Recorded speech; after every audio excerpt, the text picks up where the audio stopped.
Was Friday a dream? Shohei Ohtani's historic performance, the Dodgers completing the sweep, and now they sit and wait not only to start the World Series, but to find out who they're playing in it.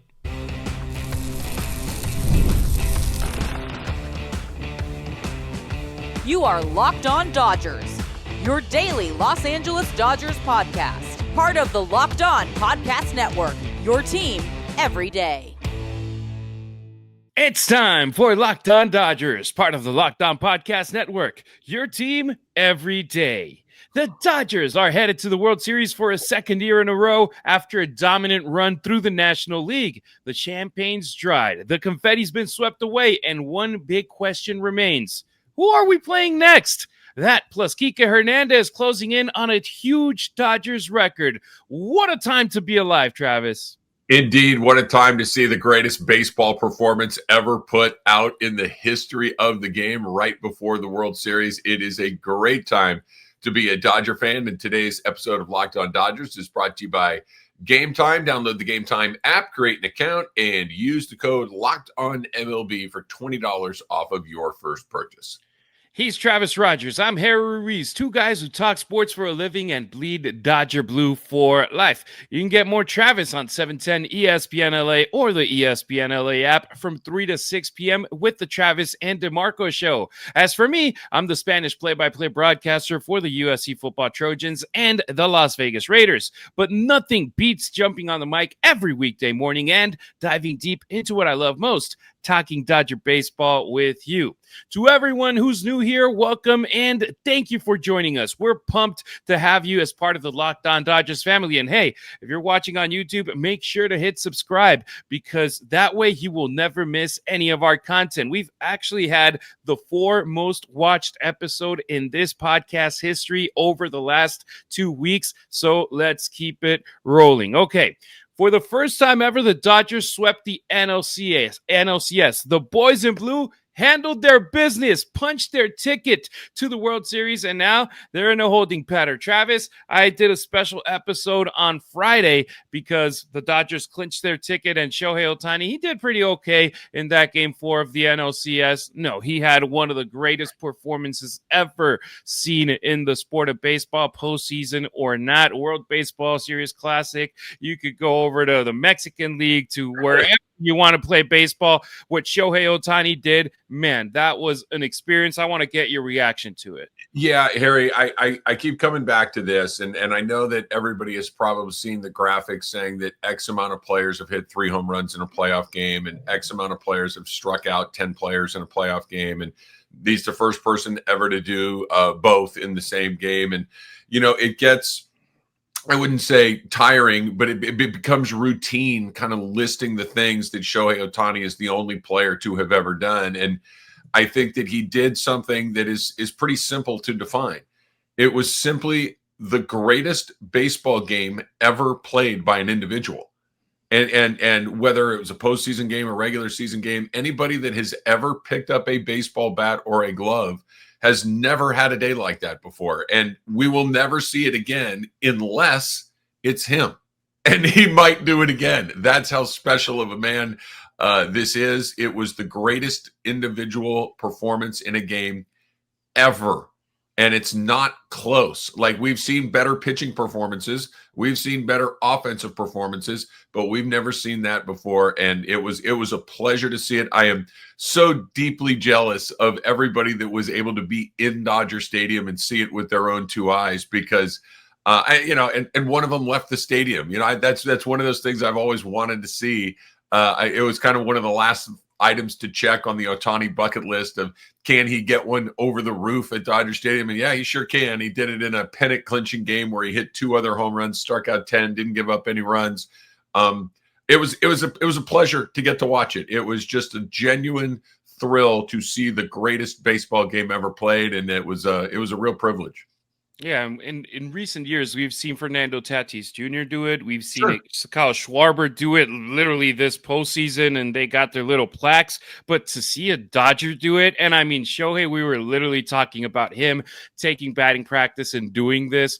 Man, I want Shohei Ohtani anytime he goes 1 for 4 or 0 for 4 or something where it's not like, okay, he's doing great? No, go take batting practice, and then he's going to be hitting bombs like that? Yes, go take BP, get there to the stadium early, and especially at this stage of the game, we need Shohei Ohtani to be that kind of monster. Well, it was, it's funny, and not that I had any great insight into this or I was the only one saying this, but what was so much fun about this was you knew something was about to happen. You knew that something special was about, because he's Shohei Ohtani, right? That this is a man who does not slump for long periods of time. This is the best baseball player walking the planet right now.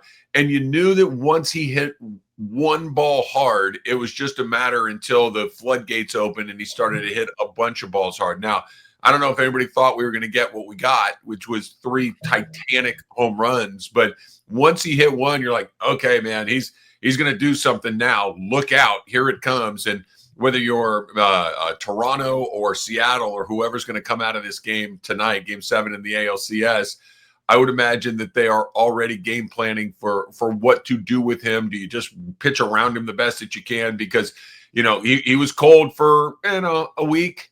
Okay. That's not that long of a time when you really think about the grand scheme of a baseball season, but he's certainly not cold anymore.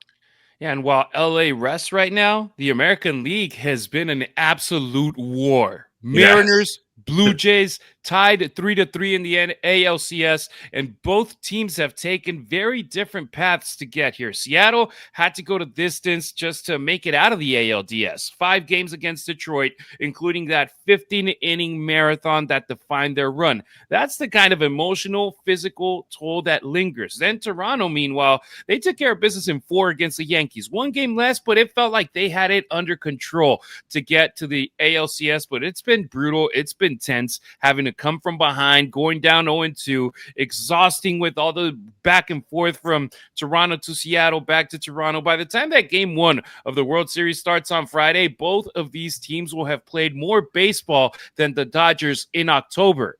And remember, Los Angeles even played in the wild card round. Both the Mariners and the Blue Jays were the top seeds in the American League. So I feel that that's why I think the Dodgers are actually in the better position here, let alone the roster, let alone the way they're playing, but also these two teams, it's been brutal for them to get to this stage. Yeah, the Dodgers are going to be far fresher than whoever they get to play, and I think that'll be even more true if, in fact, the Mariners find a way to win this game tonight. The Mariners have been through, like you said, Harry, back-to-back full boats, right? They went all the way the distance with Detroit, including that wild, 14, 15-inning game that was, just wild on their pitching staff.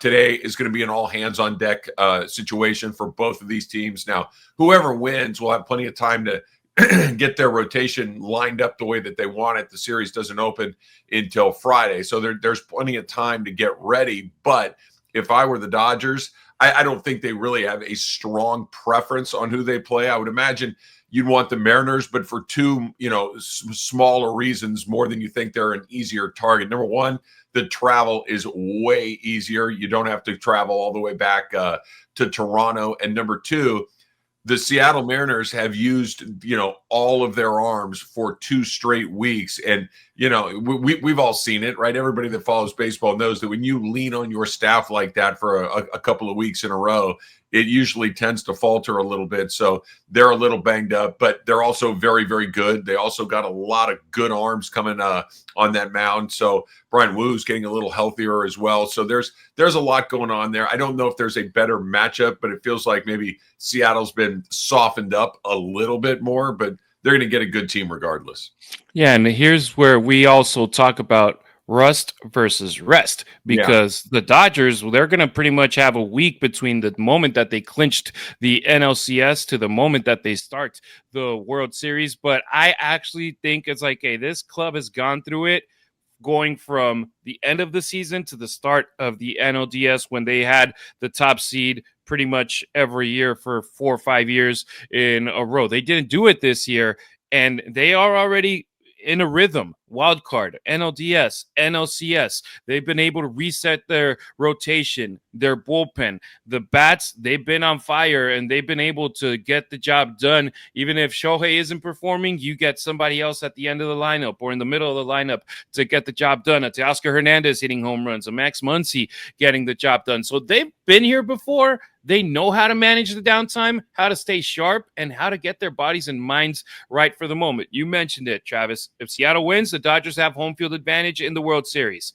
If Toronto wins, the Blue Jays host games 1 and 2 at the Rogers Center. But either way, it's going to be electric. LA has been preparing for both, scouting, analyzing, keeping the players focused on fundamentals, and they know how to do the simulated games, batting practice, just staying sharp for whenever the World Series kicks off. They'll do the best that they can. I think you're spot on when you say that they've been through this before, having had that bye, in previous seasons. So they know how to deal with some downtime, to be sure. That being said, I do think that there's something to it, right? I do think that there is something to be said for baseball players playing baseball every day or nearly every day, right? The baseball players are the ultimate creatures of habit. They do this at this time on this day and just day after day after day. And that's what makes them them. When you get long stretches of inactivity, and I'm not saying that they're going to be sitting around the couch, shoveling ice cream in their mouth, but you're not facing major league pitching that's at major league, intensity. They'll get in the cage, they'll do some simulated games and things like that, but it's not quite the same thing. And then on top of that, what they were doing was playing really good baseball. When you're playing good baseball, you don't want to stop playing for anything, right? You just want to keep running games one after the next. They only lost one game in the last 2.5 weeks. So I'm sure they would love to play the game tomorrow if they could, but they'll be all right. I wouldn't be surprised if they came out on Friday, if there was a little bit of a little bit of a flat spot because of A, they won the pennant, B, the Ohtani hangover, quite frankly. And maybe enough time will go by that'll go away. But, the last time we saw them, it was a celebration of celebrations. So I think that's one of the challenges that Dave Roberts is going to have, is to make sure that everybody is back to that level of 10 out of 10 intensity when they get to that first pitch on Friday. Yeah, and this team right now, it's built for October. And it doesn't matter on Monday who comes out of that dugout, who comes out as the victor in the American League. The Dodgers will be ready. Speaking of October legends, coming up on Locked On Dodgers, one of the most beloved Dodgers of the last decade is about to join elite company in franchise history. There's nothing like catching a baseball game live. The energy, the crowd, the chance to see your team in person. But actually getting the tickets? That's the tough part. Queues, login screens, surprise fees, sometimes having to be a season ticket holder to get preferable access. It takes all the fun out of it. That's why I use Game Time, the app that gives the advantage back to fans. Game Time is fast, easy, and backed by the Game Time guarantee. You'll always get 100% authentic tickets, delivered on time, and at the best price. Here's my favorite part. Fees are included, so you know your total up front, with no surprise fees at checkout. Last year, I went to Game 2 of the Fall Classic, and Game Time came through. Great price, great seats, and I got to watch a win from my boys in blue in the biggest stage of them all. You should do the same, so download the Game Time app, create an account, and use the code LOCKEDONMLB for $20 off of your first purchase. Terms apply. Again, that's promo code LOCKEDONMLB for $20 off. Swipe, tap, ticket, go. Download Game Time today. Thanks for making us your first listen wherever you may be tuning in, either on your favorite podcast app or our YouTube channel. Smash that notification bell so you never miss a beat. Full episodes, hot takes, breaking Dodgers news, and the Dodgers Postcast Show with Pete Fox live after the final out of every game. Lucky him, he has 4 days off before the next game for the boys in blue. If it drops, you're on it. That's how you become an everydayer here on Locked On Dodgers. You know, when we talk about October heroes in Dodgers history, a few names instantly come to mind who had huge moments in recent history. Freddie Freeman, Game 1 of the 2024 World Series. Cody Bellinger and Mookie Betts during the 2020 World Series run. Max Muncy's walk-off homer in the 2018 World Series Game 3 Classic that went 18 innings. And, of course, Kike Hernandez, who in October turns into one of the greatest players for the Dodgers. And now he's about to join that group in the record books once again. His next game, Travis, in Dodger Blue will be his 86th career postseason appearance with the team. That number will tie him with Justin Turner for the most playoff games in Dodgers history. Yeah, it really is extraordinary. And like you mentioned, there are a couple of ways to become an October legend, right? There's the way that Freddie Freeman did it, is to hit a home run that will live on forever. Gibson, Oral Hershiser single-handedly pitching the Dodgers to a World Series victory back in '88. Koufax and Fernando and all of these great players that have been there and have great performances in the postseason. And then there's the way that Kike has done it, where he has had great performances in the postseason, the 3 home run game at Wrigley Field. But the way that he's done it more than anything else is just be on the team forever and ever, be really good, be indispensable, have to be put in the lineup every single day, and just deliver a standard performance time after time after time. And look, Kike will never be the greatest Dodger of all time, but he's one of the more popular Dodgers of all time. Like, he is just beloved by Dodger fans. People, I myself included, that all season long, it's just like, yeah, whatever. Kike, it doesn't matter what Kike does, because once October rolls around, he'll be Kike Hernandez. And he has been. He's done it all over again. And I think the last part, Harry, for me, that really resonates, and I think it resonates for a lot of Dodger fans, is you can tell how much it means to him to wear the Dodger uniform. You can tell how important it is to him to be a part of this Dodger history.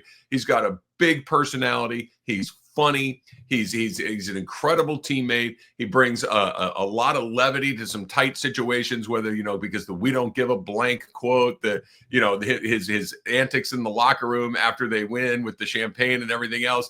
But when it comes down to it, he is a sincere guy that loves being a Dodger, and Dodger fans pick up on that. You saw him talking about, what it means to be a Dodger to him for as long as he has been, the emotion that was coming to him. Dodger fans pick up on that, and you can tell that it's real and it's authentic. And, this is going to be one of those things that fast forward 40 years from now, his name may not be like, at the top of the greatest Dodger players of all time, but Dodger fans will remember a run of about 10 years where Kike Hernandez was in the middle of all of it. Yeah, this right here is literally his 9th year wearing Dodger blue, including that little time that he went to Boston and then he came back to the Dodgers. It's been 9 years with him rocking the Dodgers. He was great in Boston in the playoffs too. That's the other thing. He was just... He's got a knack for October like nobody I've seen. It's really something. Yeah, if I recall correctly, it was either 14 or 15 when Kike joined the Dodgers for the first time. And man, ever since, it's like just seeing a guy like him with the energy, with the flair, being a Latino. I can tell you personally, Travis, just as somebody that's Mexican-American, somebody that speaks Spanish, I was watching his press conference from the other day. He starts it in English, then his second question is in Spanish, and the third question in English. They keep going back and forth, and it's like, fans appreciate that. They're like, hey, he's one of our guys. And I can tell you personally, back in the day, it's 10 years ago, the Dodgers used to have, or even before that, but I remember clearly the one in 2014, 2015, Dodgers had a photo day where fans could go onto the field before a Sunday game and just wait for the players to walk around, and you could take selfies with the players, take pictures with the players. They were approachable, and Kike Hernandez was one of those guys. I took a selfie with him. I was like, awesome. I took a picture with Kike. Then I went to a game, Dodgers Astros in Houston, found out where the team hotel was, and I printed out that photo. I had it with me. Kike walked out straight to the bus, but then he saw that I had a photo not of him, but with him printed out. Yeah. He walked out of the bus. He signed it for me. Thanks. That's He's like, great. Thanks for the support. I was like, of course, man. We got swept out there in Houston, but I had that that great memory of Kike being like, hey, man, he's one of us. He's one of our guys. And that's the funny part. It's like, you said it. He's not the best player on the team, and it doesn't matter if he's starting in the outfield in the infield, coming off the bench, in the lineup, or just cracking a joke in that dugout. Kike has been part of the Dodgers postseason DNA for nearly a decade. Yeah, and when we were getting ready to start the postseason, and the question, okay, who's going to play well, or who's going to play where, I should say.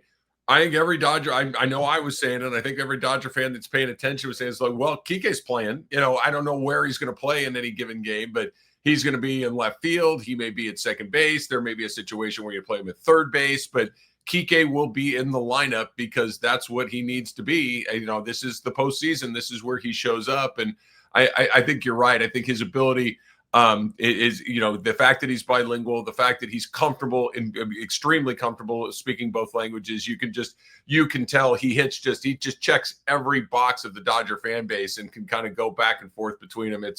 He's one of a kind. He's been incredibly useful, valuable, and just a terrific player. Let's take a quick minute to listen from Kike Hernandez. He got emotional during his press conference when he was asked about this record that he's about to tie Justin Turner and then eventually break it during the World Series. Humbled, fortunate. This is not just any franchise, man. This is the LA Dodgers. They've been around for a long time, and they have a lot of history. And for a guy like me from Puerto Rico, kind of swam against the current my entire life, to be sitting in this position is pretty special. But at the same time, I haven't really wanted to reflect too much on it, because there's going to be a time for that once I'm done playing, and I'm going to have a lot of years to reflect on it. But for now,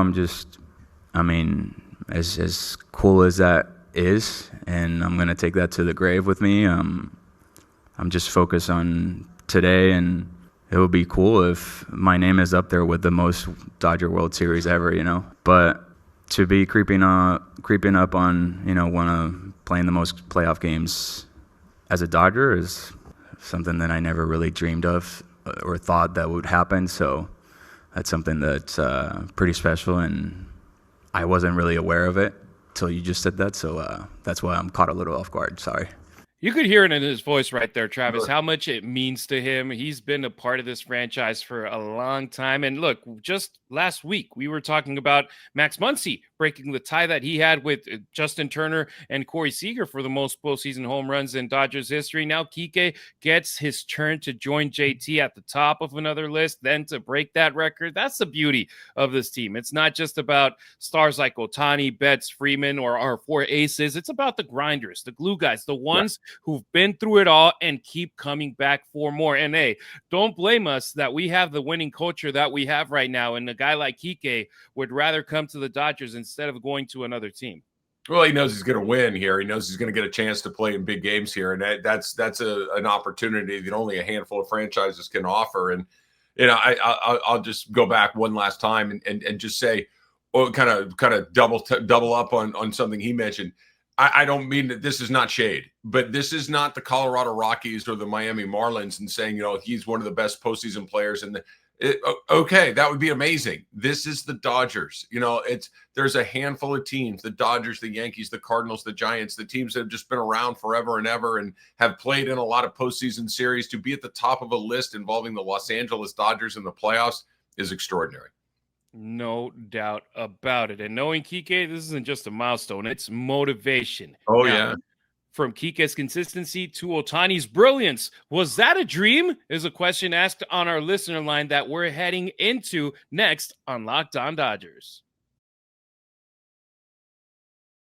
The NFL season is well underway. Baseball's just about wrapping up, and we got a little bit left. Basketball is just here as well. Hockey and FanDuel, well, they got you covered with an offer that you are not going to want to miss, because right now, new customers, you bet just $5 and you're going to get $300 in bonus bets if you win that $5 bet. You heard me right. You pick a bet, put down any bet, $5, and if it hits, you'll unlock $300 in bonus bets to use across the app. And there are a million ways to play at FanDuel. You've heard me talk about how I like to play some parlays. Maybe you're more of a player prop guy. Maybe you like live lines during the games and you get a little feel for it and you like to jump in after it's already started.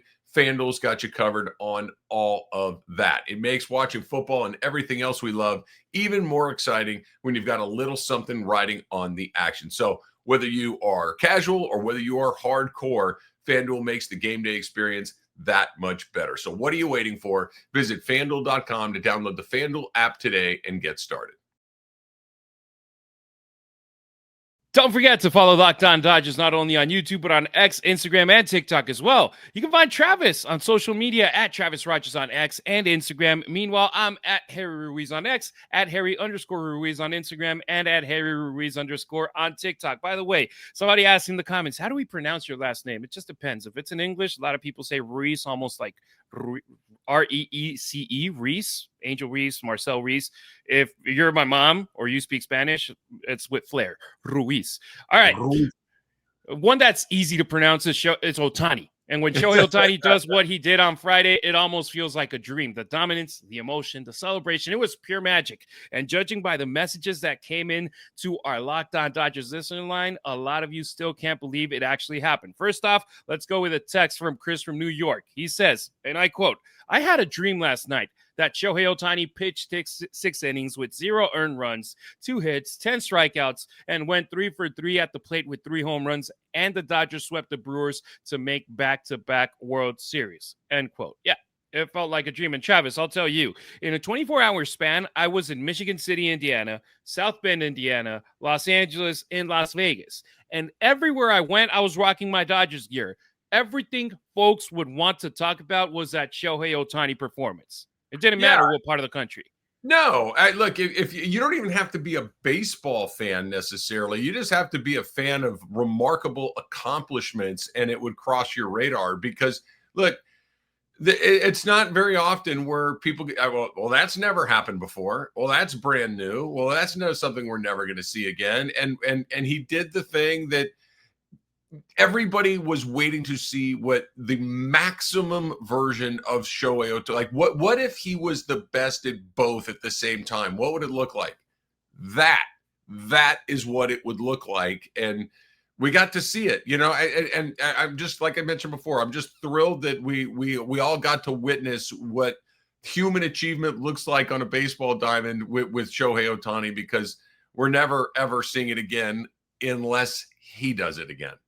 Exactly. Now, let's head back to the listener line. Here's a voicemail from Tony out of Los Feliz, our guy who compares Shohei Ohtani's Game 4 performance to some of the greatest moments we've ever seen in baseball and other sports. I'm still absolutely humming from that historic performance by Shohei Ohtani.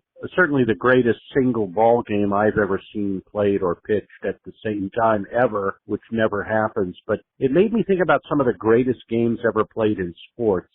Obviously, that brings back the 56 Don Larson game in the World Series, the perfect game. The perfecto where the Dodgers and Yankees were tied up 2-2, and it put the Yankees ahead 3-2 after the perfect game. Incredible. Then you have Michael Jordan's flu game, the sick game, one of the greatest of all time. But for Shohei Ohtani to do this with all of the marbles on the table for the pennant makes this extra special. His experience and his ability to hone in laser focused on the moment is also what makes him such a momentous player. I think the bye is going to be very helpful for the team. It's going to get guys to rest, going to be some time off, but I think the Dodgers already have experience with this, and my hope is that Seattle pulls it out so that we don't have to travel all the way to that Eastern time zone. Take care, guys. Great job. Bye-bye. There is Tony from Las Feliz. I mean, same sentiment right there, Travis. And even you had Mookie Betts comparing the Dodgers to the Bulls from the 90s. He's like, Michael Jordan, that's Shohei Ohtani right now with the way that he's playing. He's the star of this team. You got great players around him, but it's like the show.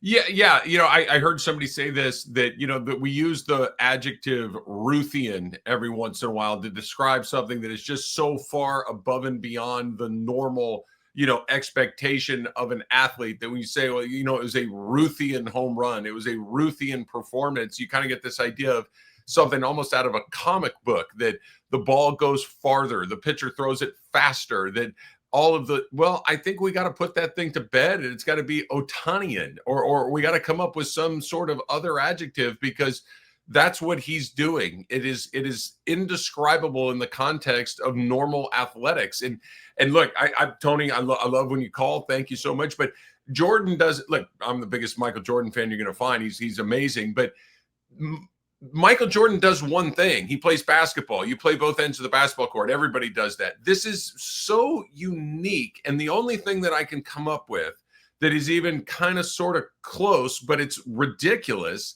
would be that if Ohtani, like in football terms, if somehow, some way, he was a quarterback that threw 5 touchdown passes, but also a defensive end who sacked the quarterback 5 times in the same game. That's what we're talking about. They're just totally different jobs. They're totally different asks. And I know that there was a time where pitchers swung the bat and they were in the lineup, and occasionally a pitcher would hit a home run. Occasionally a pitcher would hit 2 home runs, but they never hit 3. They never hit balls out of the stadium. They never were dominant like this on the mound. They never did it in a postseason game leading off for their team. Like, there are just so many levels to this that are just him. And we're running out of ways to describe it. And here's where I'll end it, Harry. I'm guilty of this, and I try not to be. And I'm just going to kind of put this in every Dodger fan's mind. Don't get used to this. Don't take it for granted. Don't just think, oh, yeah, well, that's Ohtani. That's what he does. Every single time he comes up to bat, every single time he toes that rubber, enjoy it. Really soak it in and appreciate what it is you're looking at, because you will never, ever get to experience it again. Just to emphasize the point you just did, Travis, why do we recall so clearly Clayton Kershaw hitting a leadoff home run in the 8th inning of opening day in 2013? Because it was so rare. It is so rare. Well, now it's practically impossible unless a pitcher goes up there as a pinch hitter, which very, very, very, very rarely happens. So it's incredible what we're watching. Thank you so much to Tony. Thank you so much to our guy, also Chris from New York, for hitting us up on the listener line. If you want to be a part of our show, sound off through 279-3-LOCK, 279-356-2533. That's the number. We got 4 shows this week where we don't have a game to talk about. So we're going to have openings for you to sound off and let us know your thoughts regarding the boys in blue. All right, that'll do it for today's episode of Locked On Dodgers. If you're still craving more baseball talk, have the all-new Locked On MLB Game Night be your second listen. Every game, every night, all season long. Get local analysis on a national scale. Find it on Locked On MLB on YouTube or wherever you get your podcasts. We'll be back tomorrow, Tuesday, as we'll finally know who the Dodgers will be playing in the World Series. We appreciate you riding with us. Until next time, keep it real, keep it Dodger Blue.